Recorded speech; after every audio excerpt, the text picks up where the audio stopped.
Mahesh Babu biggest crowd puller అనే మాటను నిజం చేస్తూ గుంటూరు కారం సినిమా టాక్ తో సంబంధం లేకుండా కలెక్షన్స్ ని రాబడుతోంది. 3 రోజుల్లో 164 కోట్ల గ్రాస్ ను రాబట్టిన గుంటూరు కారం సినిమాని క్రిటిక్స్ నుంచి యావరేజ్ రివ్యూస్ వచ్చాయి.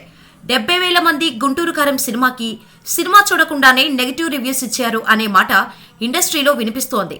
అంటే గుంటూరు కారంపై ఎంత నెగిటివిటీ స్ప్రెడ్ అయిందో అర్థం చేసుకోవచ్చు. ఈ నెగిటివిటీని లెక్క చేయకుండా Mahesh fans and neutral family audience Guntur కారం సినిమాని నిలబెడుతున్నారు. సంక్రాంతి పండుగ రోజు కూడా evening and night shows full అయ్యాయి.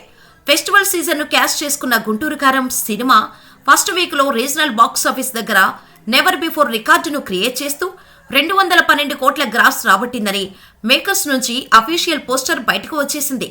100 కోట్లకు పైగా షేర్ ని నెగిటివ్ ట్యాగ్ తో రాబట్టడం అనేది అంత ఈజీ విషయం కాదు. మహేష్ ఫ్యాన్స్ స్ట్రాంగ్ గా నిలబడి గుంటూరు కారం సినిమాని బ్రేక్ ఈవెన్ మార్క్ వైపు తీసుకుని వెళ్తున్నారు.